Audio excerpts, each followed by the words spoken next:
الحمد لله رب العالمين، والصلاة والسلام على خير خلق الله محمد وعلى آله وأصحابه الكرام وتابعيهم بإحسان إلى يوم الدين. أوصيكم عباد الله ونفسي قبلكم بتقوى الله وكثرة مخافته، فإن التقوى شعار المؤمنين ودثار المتقين، ووصية الله تبارك وتعالى في وفيكم وفي الخلق أجمعين. وشويسكام پیغمبری نازدار ما صلى الله عليه وآله وسلم فرو ژیان و ئێمەش ڕۆشن کردن و حیاتش بەیان کردن چەنی کەرمێ چێش کردن ئی پەیڕەوە گەورە و ئاڵی دڵان شۆرتەیەوە ژویر نەشێن گردیج ئینە کەرۆ جوانترین شێواز کە ئینسانەکێ کۆنتڕۆڵ و وێشا بەکار ئاردەبوو کەتەلۆک و ژیان و وێشا بەکار ئاردەبوو هەرچی پێغەمبەری فەرماوە بۆ صلی الله عليه وسلم عولەمایە دیراسەشا کردن پێ سەحەت و ئینسانی فرە خاز بێن وتارەکە وەڵتەرینە باس و واردە و وەشەویسی واردەیە و وەشەویسیم پێکردێ جلوبەرگ و وەشەویسیم پێکردی دێ پێغەمبەریان صلی الله عليه وسلم باس و وتەیمان پێکرد وتەی یۆن چا نیعمەتە فرە گەورە کە کەمترین ئێمە سوپاس و خوای سەرکردن ئینسانەکە ئەگەر وتەیشا نەبوو جۆرەجە جۆرەکە شێتی ڕۆژاکەرۆنە وەشەویسمە کۆمەڵی قاعیدە فرە گەورەش پێنێنمەرە چەنی بوسمی گردمە ڕەنگە ذیکرەکەمە وەرێ بە وتیمە چێژ ماسمێ وەری ئەستیمە چێژ ماسمێ ئینە بەشێوە ئێمە بەشێوە تەرما هەن کە فرە مهمە سیرەت و سنەت و پێغەمبەری صلی الله عليه وسلم وتێنە ئایجا ئانەکە زانمێ خاسترین وەرم کامەشانە ئانیشا کرد فرە وەختی باس و وەرمی قوڵی کردی و ئیسێ بەداخەوە ماسوچکە وەرمی قوڵ گردش خاز نییە بەعزە وەرمێ پێویست مەکەرو ئینسان وەرمی قوڵ کەرو قورآنی چەندە باس کردیان جاری چانە هەن وەنەوزێوە گولانێ نوعاسەن ئەمەنەتەن ئەگەر ئینسان بە ئارامی یەک کوچە وەرمش گنۆ پۆرە وەنەوزێوە بۆ قووەت و تااقەتەوە فرە گەورە خۆی گەورە پەنەش عەتا کەرەوە جایەتر کە ئەنەما زین نەبووە ئی سەفەرە دوور و درێژە وەرمی کە پاچاش پەنە خەتەرترین سەفەر ئینسان کەرۆنە ژیان شەنە ئاجی احتیمالە بوسۆنە قەد ورنە ئێزەوە ابن القيم فرماوه خاصترين ورم آن نسر الله الراسي لو بوسي بي صحة الفرفرة خاصة بي لش ساغ فرا خاصة فرماوه أبو قرات وفرا شا طباب جوركا كونكا دراسة إنيشا كردن إنسان تشيشنا النواج جنو تجورا ورمنا تجورا ورمي ونا النواج مجن فرماوان شا خاصترين ورم كإنسان نواشكا بري لاش لابشو سرشو وبرتشا نجيرو آن نسر الله الراسي لبوسو خو ئەگەر دەستی ڕاستش چێر و سەرێشەنەوە پێسە پێغەمبەریانی صلی الله عليه وسلم ئەنە فرەفرە خاستەرە و فرەفرە ئیسفادەش بۆ نەکەرەوە و فرە و نەوەشیەکە و زەحمەتێکە لاشەش لابەر فەرماوانش ئەڕدە النەومی على الظهر خراپترین وەرمەکە ئانەکە ئینسان سەر و مازیرە بووس فەرماوە فرە وەختی ئینسان کە سەر و مازیرە مووسۆ پاسە بزان و ڕەنگە ئیسراحەت کەرەوە فەرماوە کەمترین ئیسراحەت چاکاتە نەکەرەوە وفرو نوشيكا أشاكاتو دسبنا كراك إنسان سرو مازير جنو فرماو لا راس رجنا أجر هرنا تولى شبره يشتاي خاصة تسرو مازي خرابترين نوع فرماو أن سرو مازير جني كفرو نوشيكا رول كرانا فرماو تشايش خرابتر أن سرو دمير جني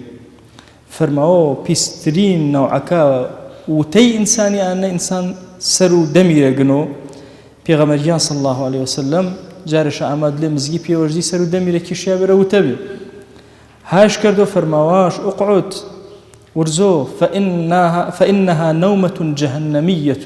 أين وتيو جهنمين بس أهل جهنمين يا أن خطر شن جهنم خطر أو تيتا أن خطر فرماو فرأ قاتا جا ورم بيانيابو كأرونا يون جدر دكا كأمو ملتي كردش جيرتين مي فرماو خرابترين وتي بي إنيك إنسان توشو نوشيبو ورمدمانو بيان لا يرزق جنمازو يمنع الرزق لا يج أنواع نوشيه سرش كرانا فرماو قد وردمو ورتاونا نوستي فرماو وردمو ورتاونا حرشي نوشيه باطني إنساني هنا جنابرو إنسان فرون نوشيه هنا إن دلي إنساني قرقنا برو إنساني كما سفر الزرر جورمو إنساني ووشوي سودلي ما نهيج وانا كردن ما كنيش ميرا یان بوسمە یاگێوەنە نیمەش سێبەرە بۆ نیمەش وەرەتاو قەت شێویشان نەکەری ژیانتەنە ئینە یۆنجە چێوە فەرامۆشەکە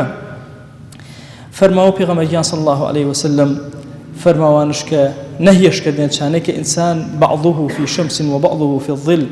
وفرماواج ابن القيم إن النوم والرديئة فرق خرافة كإنسان ياجي وشان نبوسو كلتش سيبر نبو لتش ورتاونا إن قر بينا وأنا بيتا ما شونو عرس كروكا طبابته بيغمري صلى الله عليه وسلم جيانو إما جرق وستر قرت شو برنامجن أشي دينن حد شيء ونيا ببرنامج تابد ورم بيانيا ما أروجنجك زر فرق ورجدان جا نشاطي ما جا قوتي ما جا توانا ما جا أنا كخوي جوري أمرش بنا كردين مي كرسق ويش سر بربيان شي سر زميني وبلاو كرو دماغ ما بياني بتابتي فرق مهمة إنسان ولا ما بيان هاجبو دماغ بيان نوسوه بخوشيارانا ما ملكرو إن السنة دين وإيمن تماشو أرمى كرا كافر ما ناما شني دواجنا كان جوجله وی کرا و من نشو قلوب سر قلوبی پیش گیسنان حتی و کور مجنگنو پر هر ورو نو قلاب و ورشریو انواع الزرر بلاو کرا و سر و زمینی و ترجع زر کائنا نکه ایمن نازا بوسم الشوینه روشنه گنج کام بوسنا كخرابترين ورم الروشنائية إمام غزالي فرماو يري الساعات روي بوسي مكرو الساعات الشوي فرماو يري الساعات أخير الشوي بوسي مكرو الساعات أول الشوي أول شيء إن بركة دارة بأن إنسان شنج بوسو إسراحت كرو لا شج نشاطش بتواناو هرمانو كاركاش كرو كإن فضيلة فرجورو دينو رحمة إسلامنا بأما كزال مشاني ما ملشاني كرمه خواهي دعوة ونكرمي كلمات ما شاني قبول كره يا ربي خواهي جشر مصائب ومصيبتي إمته بيغمري صلى الله عليه وسلم بارزنا تابد مسلمانا غزي كإن زحمتي فرجورنا خواهي بهانا شو بارز يا أكرم الأكرمين